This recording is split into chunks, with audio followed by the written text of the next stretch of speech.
সেই সিনেমাটা once upon a time in Dhaka, once upon a times in Mumbai, once upon a times in Mexico, once upon a times in America, Hong Kong, এইরকম once upon a time নিয়ে ওয়ার্ল্ডে যত cinema হয়েছে সব cinema super duper hit. সিয়ামের এখন ঈদের উপর শুক্রবার রায়হান রাফির একটা চলচ্চিত্র যেটার নাম শিয়ানা, অনেকে বলছে একটু ফোক ফ্যান্টাসি বা ভূত ঘরানার হরর ঘরানার সিনেমা, সেই ছবিতেও সিয়ামকেই কাস্ট করেছেন হিট মেশিন খ্যাত রায়হান রাফি। বরবাদ সিনেমার ড্যাশিং পরিচালক মেহেদী হাসান হৃদয় তার গল্পের জন্য চুজ করেছেন সিয়ামকে। কেন হঠাৎ করে সিয়াম আলোচনায়? জঙ্গলির এফেক্ট নাকি তাণ্ডবের সেই ছোট্ট একটি গেস্ট ক্যারেক্টার? কি অবস্থা ভাই ব্রাদার, কেমন আছেন সবাই? যে যেখান থেকে বসে আজকের এই ভিডিওটি দেখছেন তাদের সবাইকে জানাচ্ছি সাদর আমন্ত্রণ। আজকে কিছু অনলাইনে কিছু ঘটনা ঘটছে আমাদের ইন্ডাস্ট্রি নিয়ে, সেই ইন্ডাস্ট্রির ঘটনা নিয়ে আজকের এই আলোচনা। সেই ইন্ডাস্ট্রি, বাংলা ইন্ডাস্ট্রির আসলে সেই একজনই প্রবাদ পুরুষ শাকিব খান, আর শাকিব খানকে নিয়েই আসলে আলোচনা। শাকিব খান আছে সেখানেও আলোচনা, শাকিব খান নাই সেখানেও আলোচনা। এই যে শাকিব খান আছে শাকিব খান নাই, এই আলোচনাই আমাদের আজকে করতে হচ্ছে, এবং এইটার জন্য শাকিব খানকে প্রায় 25 বছর অপেক্ষা করতে হয়েছে। এই 25 বছরে শাকিব খান হয়তো মান্নার মতো মহানায়ক হয়নি, শাকিব খান হয়তো নায়ক রাজ্জাক হয়নি, কিন্তু শাকিব খানকে মানুষ ভালোবেসে কেউ সুপারস্টার মেগাস্টার বলে, সেটাতেও আবার অনেকের জলে। আমাদের জাহিদ হাসান ভাইয়েরও কিছুদিন আগে নাকি কানে লেগেছিল, অথচ জাহিদ হাসানের মতো করেই কিন্তু মাহফুজ আহমেদ বলতে পারতো, কিন্তু উনি বলেন, উনি সত্যটাই বলেছেন। এবং সত্যটা হচ্ছে শাকিব খানকে নিয়ে যখন কেউ আলোচনা করবে তারা যেন শাকিব খানকে একটা পাশে রেখে অন্য পাশ নিয়ে আলোচনা করে, মানে শাকিব খানকে নিয়ে আসলে আলোচনা করার কিছু নেই। আর এখনকার যাদেরকে নিয়ে আলোচনা করবে তাদের সাথে তোমরা কেউ শাকিব খানকে মিলিও না। মাহফুজ আহমেদ ভাই যথার্থই বলেছেন, এবং সেই যথার্থ বলার কারণ মাহফুজ ভাই সত্য বলেছেন, জাহিদ হাসান ভাই সত্যের সাথে কিছুটা মিথ্যা মিশ্রিত কিছুটা, কারণ জাহিদ হাসান ভাইয়ের একটা সিনেমা ঈদে রিলিজ হয়েছে এবং সেই সিনেমাটা কিন্তু ভালো গিয়েছে সম্ভবত, সেই কারণে সামান্য একটু অলিভ অয়েল ওনার পশ্চাৎ দেশে জমেছে। সেই অলিভ অয়েল জমলে সাধারণত মানুষ এই ধরনের কথা বলে বা বলবে, এটা স্বাভাবিক ব্যাপার, এটা নিয়ে খুব বেশি মানুষের মাথা ব্যথা নেই। আমাদের মাথা ব্যথা হচ্ছে যে এখন হচ্ছে আগস্ট, আর আমরা এই আগস্ট মাসেই 2025-এর আগস্টেই আমরা আলোচনা করছি 2026-এর রোজার ঈদের বা 2026-এর কোরবানি ঈদের সিনেমা নিয়ে। বাংলাদেশের সিনেমা নিয়ে যাদের খুব বেশি মাথা ব্যথা নেই বা জানেন না, তারা হয়তো অনেকেই ভাববেন যে কোথায় রয়েছে 2026 সাল, কোথায় রোজার ঈদ, কোথায় কোরবানি ঈদ। এর পরেও বাংলা চলচ্চিত্র তার মানে তো একটা বিশাল ফাটাফাটি অবস্থানে আছে। আসলে বিশাল ফাটাফাটি অবস্থান নাই, কারণ আমাদের 2 ঈদেই সিনেমা রিলিজ হয়, এবারে যে 20টার মতো। এই 20টা সিনেমা রিলিজ হওয়ার পর আমরা 1 বছর বসে থাকি, এবং 1 বছর পর আমরা আবার নাড়া দিয়ে উঠি।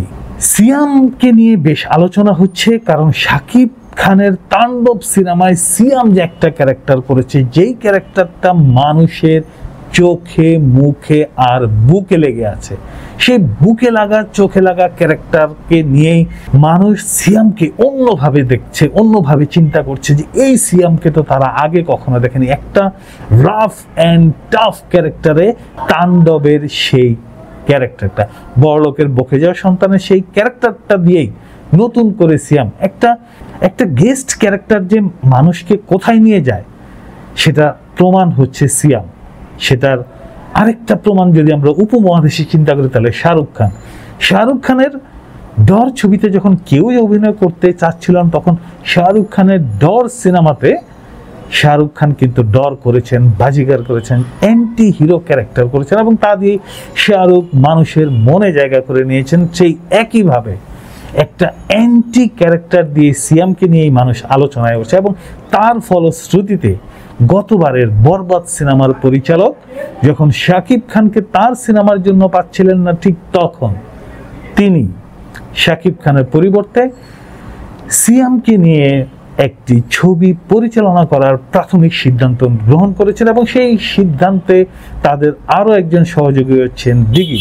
কেমন হবে দিঘি, কেমন হবে সিয়াম, সেটা নিয়ে আজকের আলোচনা। পাশাপাশি আর একটু যোগ করে দিতে চাই যে সিয়ামের এখন ঈদের উপর শুক্রবার, সেই শুক্রবার, কারণ বরবাদের পরিচালক মেহেদী হাসান রনির পর রায়হান রাফির একটা চলচ্চিত্র যেটার নাম শেয়ানা, যেটাকে অনেকে বলছে একটু ফোক ফ্যান্টাসি বা ভূত ঘরানার, হরর ঘরানার সিনেমা, সেই ছবিতেও সিয়ামকেই কাস্ট করেছেন হিট মেশিন খ্যাত, আমরা বলবো এটাকে হিট মেশিন খ্যাত রায়হান রাফি। এই রায়হান রাফির তাণ্ডবেই একটি গেস্ট ক্যারেক্টার করেছিল, সেই গেস্ট ক্যারেক্টার করেই কিন্তু অনেকেরই নজর কেড়েছে যে একটা লাভার বয় ইমেজ থেকে কিভাবে একটি গ্যাংস্টার বখেজা ক্যারেক্টার করে কিভাবে মানুষের মনে জায়গা করে নেওয়া যায়, সেই মনে জায়গা করার কারিগর রায়হান রাফির সিনেমাতেই কাজ করছেন সিয়াম। আলোচনায় ছিল শরীফুল রাজ সেই ছবিটির কারণে, সেই ছবিটি করার পরেও কিন্তু শরীফুল রাজের চেয়ে সিয়ামকে নিয়েই আগ্রহ বেশি আছে বর্তমানের দুই হিট মেশিন মেহেদী হাসান হৃদয় এবং হিট মেশিন রায়হান রাফি। রায়হান রাফি কোরবানির ঈদে যে সিনেমাটা আনতে চাচ্ছে, সেই সিনেমাটাতে শাকিব খান অভিনয় করবে কি করবে না তা নিয়ে এখনো ডিক্লার্ড না, বাট লায়ন নামে একটি সিনেমা করার কথা ছিল গত বছর তাণ্ডবের আগে বা তুফানের পরে, কিন্তু সেই সিনেমাটা হয়তো এইবার করার প্ল্যান আছে। আবার শেয়ানা যদি এর মধ্যেই শুটিংয়ে যায় তাহলে লায়ন হবে কিনা সন্দেহ আছে। আবার শাকিব খান যদি কোরবানি ঈদের ডেট তুফান 2-কে দেয় তাহলে রায়হান রাফির কিন্তু খবর আছে, কারণ হাতে 3টি সিনেমা, এক বছরে 3টি সিনেমা একজন পরিচালকের জন্য যথেষ্ট কঠিন কাজ। একটা সময় ছিল যাদের বড় টিম ছিল, শহীদুল ইসলাম খোকন, মালক আফসারি সাহেবরা, ওনারা বছরে 4 থেকে 5টা সিনেমা করতে পারতেন। ওই সময় এত বিগ অ্যারেঞ্জমেন্ট ছিল ওনাদের। একইভাবে রাফিরও কিন্তু বিগ অ্যারেঞ্জমেন্টের সিনেমা হয়, এবং রাফি এই বিগ অ্যারেঞ্জমেন্ট সিনেমা নিয়ে কাজ করে মজা পায়, এবং শর্ট টাইমে বাংলাদেশে যদি কেউ সিনেমা বানিয়ে রেজাল্ট আনতে পারে তাহলে তার নাম হিট মেশিন রায়হান রাফি। রায়হান রাফি যখন এই সিনেমা কাজ করে সে অনেক আগে থেকে করে, যেহেতু তার প্রি প্রোডাকশন পোস্ট প্রোডাকশনের টিম অনেক বড়, তার টিমকে নিয়ে যে যখন সে কাজ করে তখন সে সেটার 100% রেজাল্ট আসে। যাই হোক, আমরা আসছিলাম সিয়ামের গল্পে। কেন হঠাৎ করে সিয়াম আলোচনায়?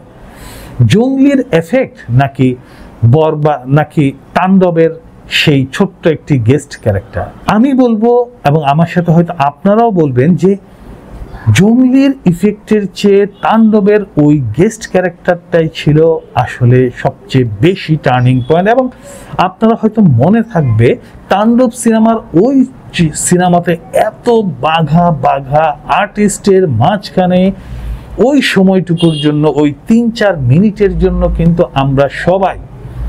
আমরা সবাই কিন্তু মুগ্ধ হয়েই দেখছিলাম সিয়ামকে। এবং সিয়াম কিন্তু ওই 2-3 মিনিটের ক্যারেক্টারে সে নিজেকে এমনভাবে মেলে ধরেছে যা এই যাবৎকালে সিয়ামকে নিয়ে যারা কাজ করেছে বা সমসাময়িক আর কেউ এই সুযোগ পায়নি।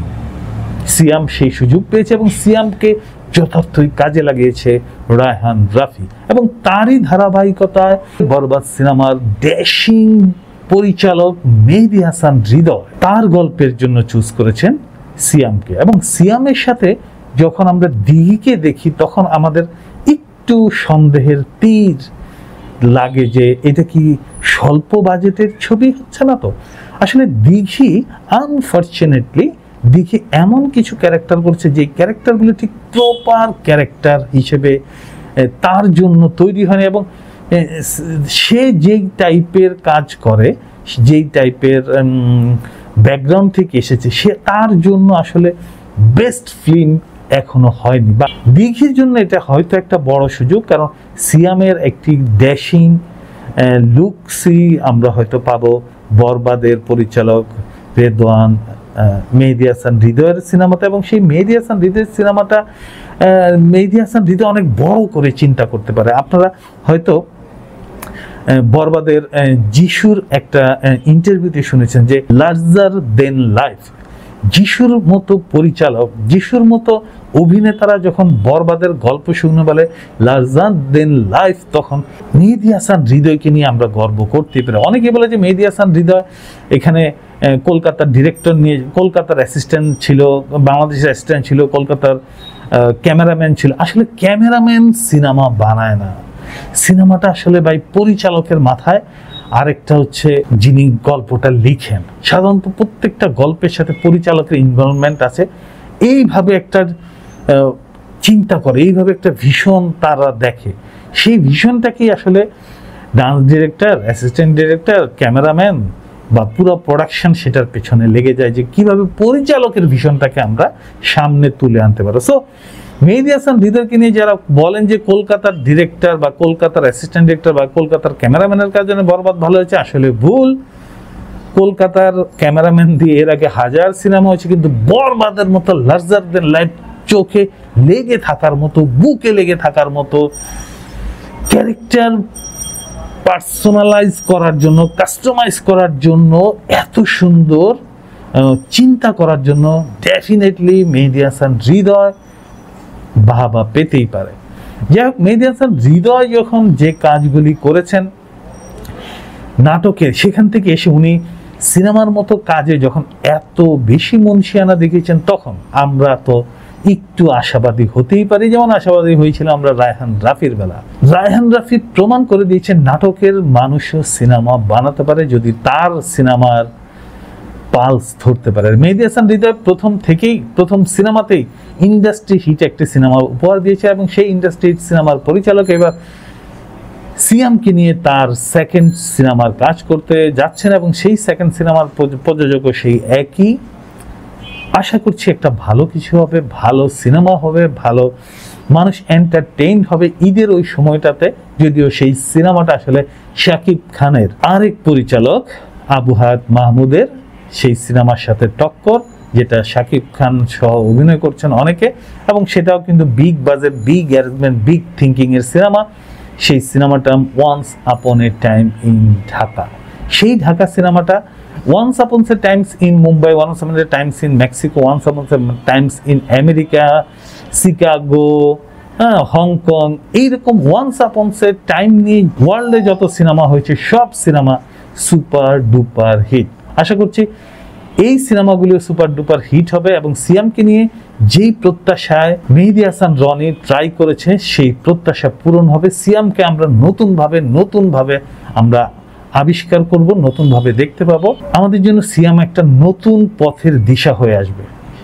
আমরা অপেক্ষায় থাকবো সিয়ামের সেই নতুন সিনেমার জন্য। সেই পর্যন্ত বিদায়, ভালো থাকবেন। ভিডিওটি ভালো লাগলে লাইক, কমেন্ট, শেয়ার করবেন। ধন্যবাদ সবাইকে।